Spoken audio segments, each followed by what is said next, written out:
Surat international એરપોર્ટની ઘટના સામે આવી છે, જેમાં સીઆઈએસએફ સેલના જવાન કિશનસિંહે પોતાને ગોળી મારી દીધી છે। એરપોર્ટના બાથરૂમમાં જઈ પોતાની બંદૂક વડે પેટના ભાગે ગોળી મારી આત્મહત્યા કરી।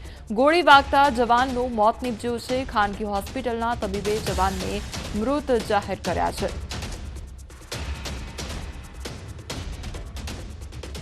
સુરત એરપોર્ટ પર સીઆઈએસએફ જવાન કિશનસિંહ નામના જવાને બાથરૂમમાં જઈ પોતાની સર્વિસ રિવોલ્વરથી પોતાના પેટમાં ગોળી મારી આપઘાતનો પ્રયાસ કર્યો હતો। જો કે ઘટનાની જાણ થતાં સહકર્મચારીઓ તેમને સારવાર માટે સુરતની ખાનગી હોસ્પિટલમાં લઈ આવ્યા હતા, જ્યાં કહી શકાય કે સારવાર દરમિયાન આ જવાનનું મોત થયું છે।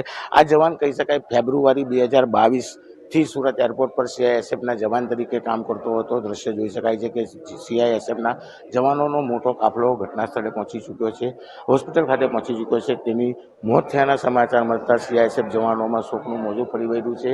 કહી શકાય કે જવાન 2022 થી સુરત એરપોર્ટ ખાતે નોકરી કરતો હતો અને જે પ્રકારે ઘટના બની તેનું સાચું કારણ જાણી શકાયું નથી, પણ જે ઘટના બની છે તેને લઈને ચોક્કસ સીઆઈએસએફ જવાનોમાં દુઃખનો માહોલ જોવા મળી રહ્યો છે। દ્રશ્ય ઘણું બધું કહી જાય છે કે સીઆઈએસએફ જવાને પોતાની સર્વિસ રિવોલ્વરથી પોતાના પેટના ભાગે ગોળી મારી હતી, જેને લઈને સારવાર મળે પહેલા તેનું કરુણ મોત થયું છે। કીર્તેશ પટેલ, ન્યૂઝ 18 ગુજરાતી, સુરત। વકફ બોર્ડના નામે નવાબ મસ્જિદની 3 દુકાનો ખાલી કરાવવાનો મામલો સામે આવ્યો અને ગૃહ રાજ્યમંત્રી હર્ષ સંઘવી પહોંચ્યા નવાબ મસ્જિદ ખાતે। 3 હિન્દુ વેપારીઓની દુકાનોનો સામાન બહાર ફેંકી બળજબરીપૂર્વક દુકાન ખાલી કરાવવામાં આવી હતી, તો વેપારીઓ દ્વારા ડિવિઝન પોલીસ સ્ટેશન ખાતે ફારૂક મુસાણી સહિતના વ્યક્તિઓ વિરુદ્ધ ગુનો નોંધાવ્યો હતો। ગુનો નોંધાતા ફારૂક મુસાણી સહિત 9 વ્યક્તિઓની અટકાયત કરવામાં આવી હતી।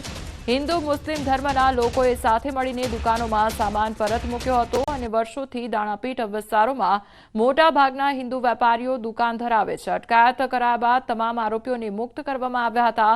આરોપીઓની અટકાયતને લઈ હર્ષ સંઘવી દ્વારા એક્સ પર પોસ્ટ પણ શેર કરવામાં આવી છે। દાણાપીઠ વિસ્તારમાં જય જય શ્રી રામ અને વંદે માતરમના નારા લાગ્યા। હિન્દુ વેપારીઓ સાથે હર્ષ સંઘવી દ્વારા કરવામાં આવી બેઠક અને બેઠકમાં સ્થાનિક ધારાસભ્ય રમેશ ચિલાડા તેમજ રાજ્યસભાના સાંસદ રામ મોકરિયા, ઉદય કાનગડ, ડોક્ટર દર્શિતા શાહ સહિત હાજર રહ્યા।